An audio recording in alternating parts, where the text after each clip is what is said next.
నల్గొండ జిల్లా సూర్యాపేట నియోజకవర్గం 1952లో ఏర్పడింది. ఒకప్పటి కమ్యూనిస్టుల కోట. 30 ఏళ్ల పాటు ఈ సెగ్మెంట్ ను ఎర్ర జెండా ఏలింది. ఆ సమయంలో ధర్మభిక్షం, భీమిరెడ్డి నరసింహారెడ్డి, మన్సూర్ అలీ సూర్యాపేటకు ప్రాతినిధ్యం వహించారు. మొదటి నుంచి సూర్యాపేట మున్సిపాలిటీగా ఉంది. ఎంతో మంది తెలంగాణ పోరాట యోధులను అందించింది ఈ గడ్డ. సూర్యాపేటలో చివ్వెంల, సూర్యాపేట, పెన్పహాడ్, ఆత్మకూరు మండలాలున్నాయి. సెగ్మెంట్ లో మొత్తం ఓటర్ల సంఖ్య 2,10,726. దీంట్లో పురుష ఓటర్లు 1,04,825 మంది, మహిళా ఓటర్లు 1,05,898 మంది ఉన్నారు. 2007 వరకు రిజర్వ్ గా ఉన్న నియోజకవర్గం ఆ తరువాత జనరల్ కు కేటాయించారు. సూర్యాపేటను 30 ఏళ్ల పాటు కమ్యూనిస్టులు ఏలారు. 1952లో పీడీఎఫ్ నుంచి ఉప్పల మల్సూర్ 2 సార్లు, సిపిఎం తరపున ఒకసారి గెలిచారు. ఆ తరువాత ఎడ్ల గోపయ్య, పరంధాములు, దైద సుందరయ్య ఒక్కోసారి ప్రాతినిధ్యం వహించారు. టీడీపీ నుంచి ఆకారపు సుదర్శన్ 2 సార్లు గెలిచారు. కాంగ్రెస్ నుంచి దోసపాటి గోపాల్, వేదాసు వెంకయ్య ఒక్కోసారి సూర్యాపేట సెగ్మెంట్ కు ప్రాతినిధ్యం వహించారు. 2009లో రామ్రెడ్డి దామోదర్ రెడ్డికి పట్టం కట్టారు ఇక్కడి ప్రజలు.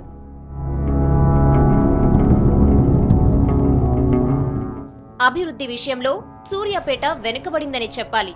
సెగ్మెంట్ ఏర్పడినప్పటి నుంచి మున్సిపాలిటీగా ఉన్నా అభివృద్ధి మాత్రం పెద్దగా జరగలేదు. పాలేరు జలాలను గ్రామ గ్రామానికి అందిస్తామన్న దామోదర్ రెడ్డి మాటలు అమలు కాలేదు. దాంతో పాటు తెలంగాణ ఉద్యమ సమయంలో జేఏసీ చేపట్టిన దీక్షను భగ్నం చేయడం దామోదర్ రెడ్డిపై వ్యతిరేకతను మరింత పెంచింది. మున్సిపల్ ఎన్నికలు, మండల ఎన్నికలు, జిల్లా పరిషత్ ఎన్నికలు, అసెంబ్లీ ఎన్నికలు, పార్లమెంట్ ఎన్నికలు, 5 ఎన్నికలు 2 మాసాల్లో కూడా జరపాలంటే ఒక రాజకీయ నాయకుడు చాలా కష్టం. అందరినీ సమన్వయపరుస్తూ ముందుకు తీసుకువెళ్తున్నాను. మున్సిపల్ ఎన్నికలు కానీ, మండల ఎన్నికలు కానీ, జిల్లా పరిషత్ ఎన్నికలు కానీ, అసెంబ్లీ పార్లమెంట్ ఎన్నికల్లో కాంగ్రెస్ పార్టీకి మంచి అనుకూలంగా ఉన్నది. నేను 5 సార్లు ఇప్పటివరకు శాసనసభలో ఉన్నాను. మళ్ళీ రేపు ఉండబోతున్నాను. ప్రత్యేక తెలంగాణ రాష్ట్రంలో తప్పనిసరిగా మా సూర్యాపేటను జిల్లా తీసుకురావటం, ఇక్కడ ఒక యూనివర్సిటీ తీసుకురావాలని ఆలోచనతో ఉన్నాను. నాయకులు మారుతున్నారు కానీ సెగ్మెంట్ అభివృద్ధి మాత్రం అడుగు కూడా ముందుకు సాగట్లేదన్నది స్థానికుల మాట. మౌలిక వసతుల కల్పనలో ప్రజాప్రతినిధులు విఫలమయ్యారు. నియోజకవర్గంలో కొన్ని గ్రామాల్లో తాగు, సాగునీరు లేక జనం ఇబ్బందులు పడుతున్నారు. రోడ్ ఫెసిలిటీ లేక అవస్థలు పడుతున్న గ్రామాలెన్నో. విద్యావకాశాలు అంతంత మాత్రమే. 5 సంవత్సరాల నుంచి కూడా బ్రిడ్జి గురించి మన దామోదర్ రెడ్డి గారు ఆగ్దానం చేసిపోయిండు. ఆగ్దానం చేసి వెళ్ళిపోయిన కాడి నుంచి కూడా మాకు ఇంతవరకు ఏ అభిమానం కూడా చేయలేదు. తెలంగాణలో మనం ఎవరమైతే అభివృద్ధిగా ముందరికి ఉండాలనుకుంటారో వాళ్ళకే మేము ఆగ్దానం వేయాలని చూస్తున్నాం. 2014 సాధారణ ఎన్నికలు నియోజకవర్గ నేతలకు సవాల్గా మారాయి. ఎన్నికల్లో త్రిముఖ పోటీ ఉండే అవకాశం ఉంది. కాంగ్రెస్, టీఆర్ఎస్, బీజేపీ మధ్య పోటీ ఉండే అవకాశం ఉంది. సెగ్మెంట్ లో కాంగ్రెస్ క్యాడర్ బలంగా ఉన్నా దామోదర్ రెడ్డిపై ప్రజల్లో వ్యతిరేకత ఉండటం మైనస్ గా మారింది. ఎంపీటీసీ కానీ, జెడ్పీసీ కానీ ఎవడైనా కానీ మంచోడు కావాలి. ఏం చేయలే, మనకు పని అనేది ఏం లేదు. ఆయన ఇష్టమైగా తెలంగాణ వచ్చింది, మనం మంచోని నిలబెట్టుకోవాలి.